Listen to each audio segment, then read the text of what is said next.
Hi, my name is Harvey. Together with my partner Neil, we will going to discuss Chapter 5, Lesson 1, Writing Business and Technical Report. I will be discussing first, and my partner will take over for the latter part of the presentation. I hope you listen. Okay, first let us define what is a report. A report is a comprehensive document that covers all aspects of subject matter of the study. It presents result of an experiment, investigation, research, or an inquiry to a specific audience.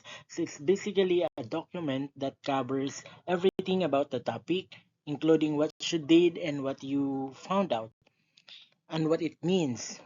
So you write it for a specific group of people who need to know about your findings, and that is a report.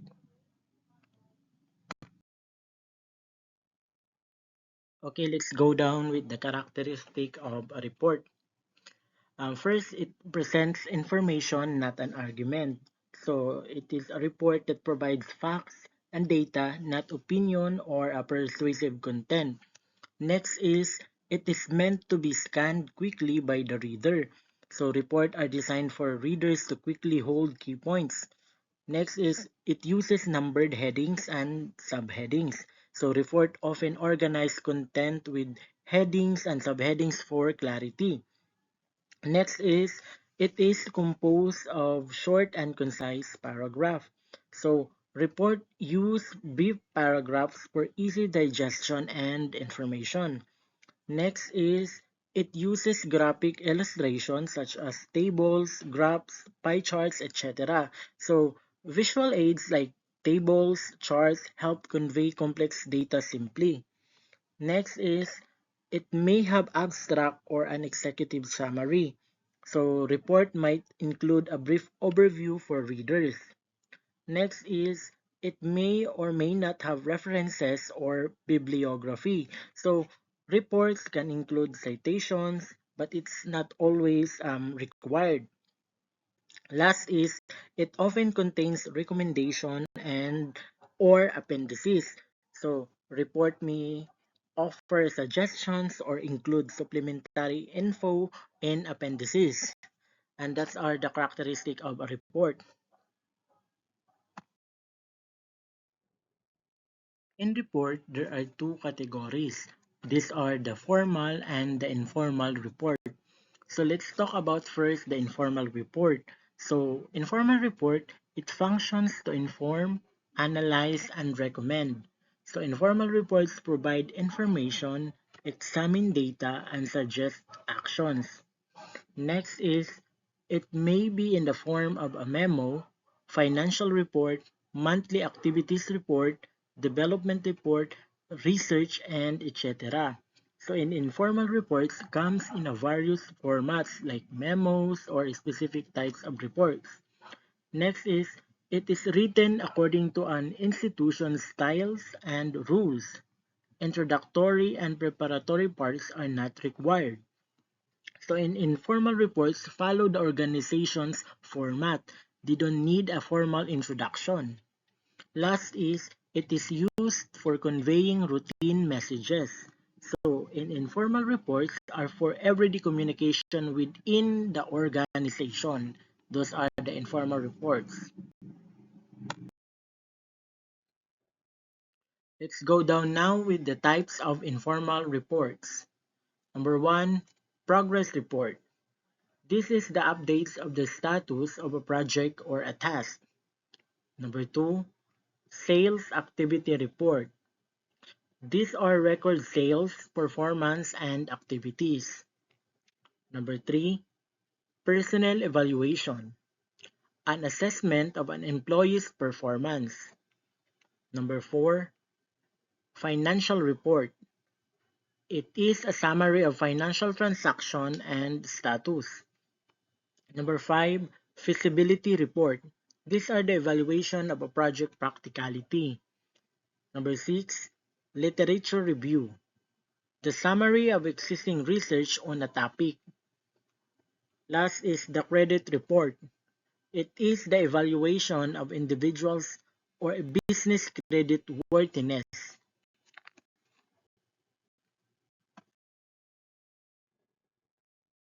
We're done now with the informal report. So now let's go with the formal report. So formal report, it is an official report that contains a collection of detailed information, research, and the data necessary to make decisions. So in a formal report contains a thorough information and a research needed for making official decisions. Next is, it is a formal, complex, and used at an official level. So formal reports are structured, detailed, and used in official contexts like business or governments. Next is, it is often a written account of a major project. So often documents significant projects or initiatives in a formal written format. Last is, it may be in the form of launching a new technology or a new project results of a study or experiment, a review of developments, and the etc. So it may be in a report on a tech launches, project outcomes, research results, or reviews of developments in a field.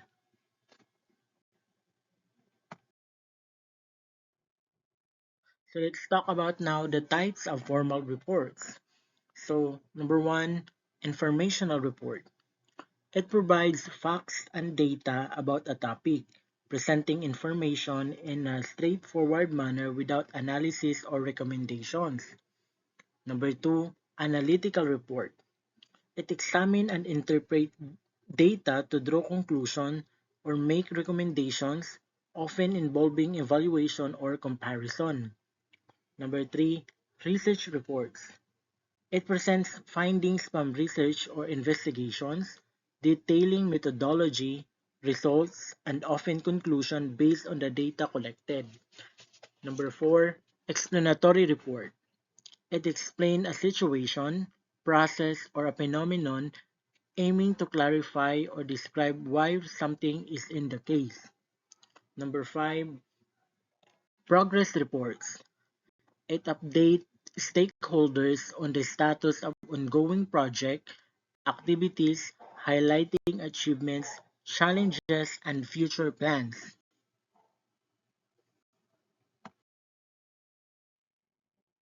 Let us now discuss the parts of a report. First is title page. It includes the report's title, author, and a submission date. Next is table of contents. List the sections of the report with corresponding page number. Next is executive summary, a brief overview of a report's main points and conclusions. Next is introduction, introduces the topic, background, and purpose of the report. Next is methodology or methods, describes the process or research methods used to gather information. Next is findings or result. It presents the data and outcomes of the research or investigation. Next is discussion, analyzes the findings and their implications. Next is conclusion, summarizes the key findings and answer the question or problems posed in the introduction. Next is recommendations, suggests action or solution based on the conclusions. Appendices, contains complementary material such as raw data or detailed charts that is not essential to the main text. Last is bibliography or references, list of all sources cited in the report.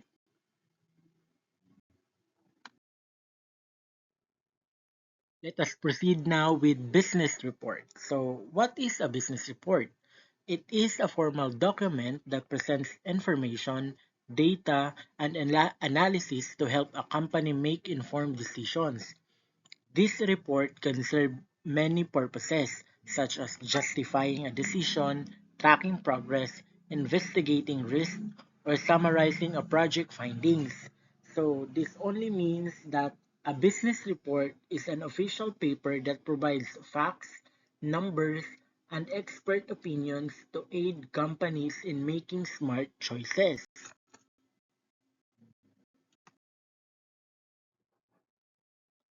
At this point, we're going to discuss now the steps on how to write a business report. Step 1. Plan before you write. You need to think and organize your ideas before starting to write a report. Step 2. Check for an in-house format. You have to look for your company's specific report format guidelines. Step 3. Add a title. Give your report a clear and descriptive title. Step 4. Write a table of contents. List the report's section and page numbers for easy navigation. Step 5. Add a summary or abstract. Write a brief overview of the report's main points.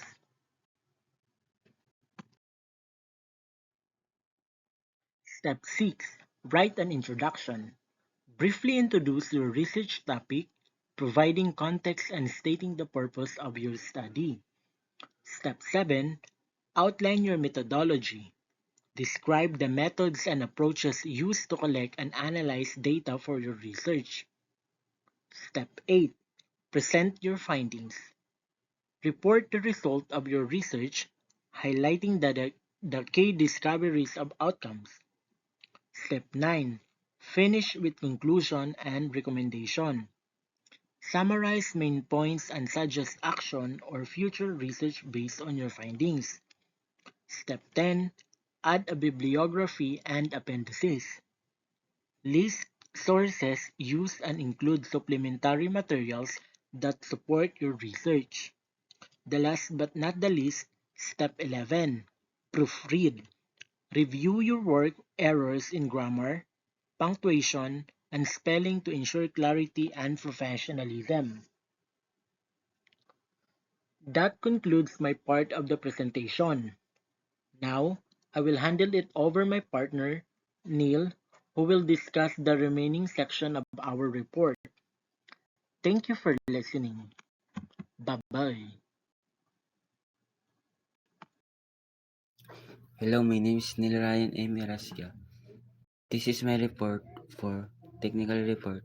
A technical report, also called the scientific report, describes the progress, process, or a result of a scientific or technical research, often for engineers or a senior technical personnel.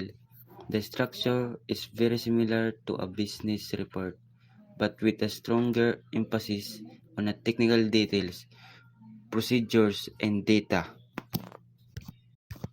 These reports are used to clearly and concisely communicate detailed information, such as experimental data, findings, and solutions to a problem, to a specific audience, like a funding agency, manager, or a client.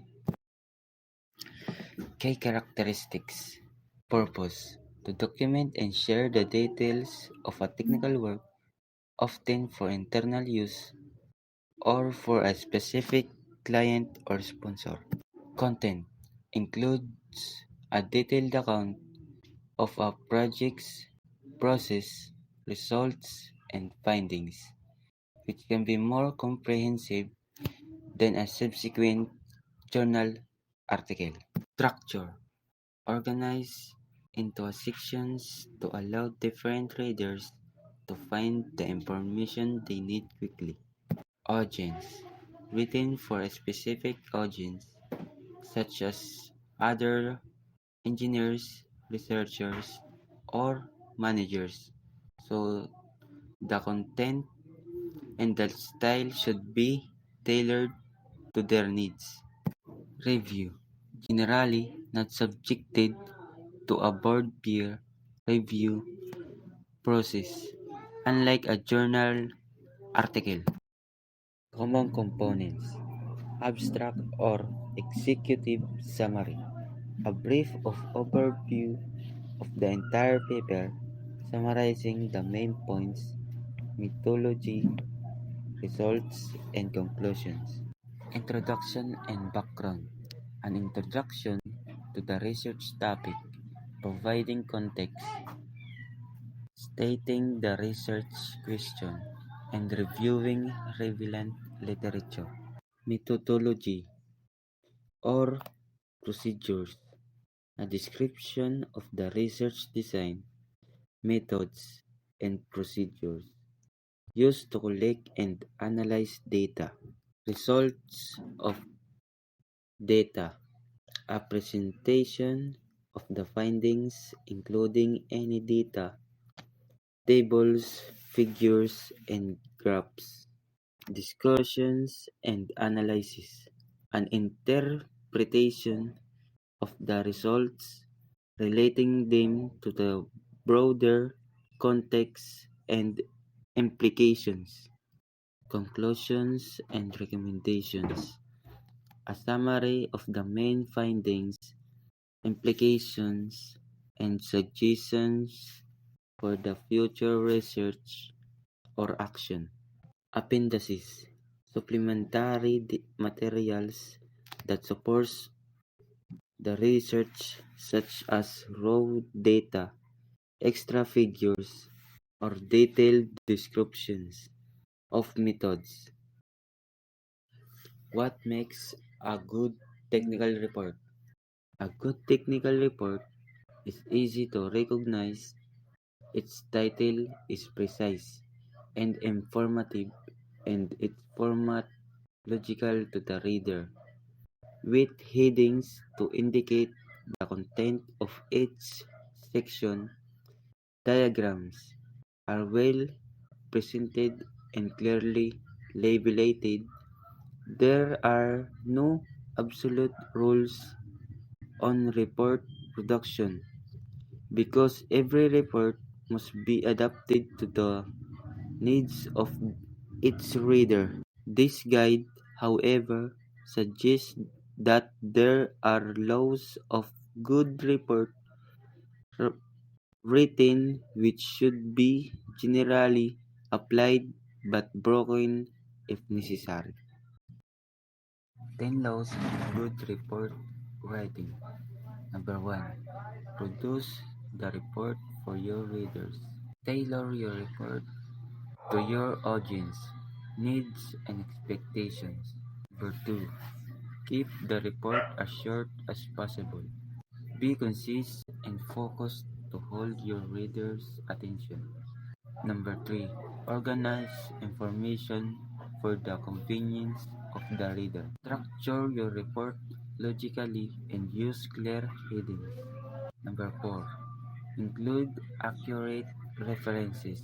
Cite source properly to maintain credibility and avoid plagiarism. Number 5. Ensure your writing is accurate, concise, and straightforward. Use clear language and avoid jargon or technical terms unless necessary. 6. Diagrams the right labels in the right place for your readers. Use visual aids to support your points and enhance understanding. Number 7. Make sure your summary gives the whole picture in brief. Provide a concise overview of the report's main points. Number 8. Check the report for technical errors, typing errors, and inconsistency. Proofread carefully to ensure professionalism. Number 9. Consider design as well as content. Use formatting and layout to make sure your report is visually appealing. Number 10. Produce the report for your readers. Reiterate the importance of tailoring the report to the audience needs. Thank you.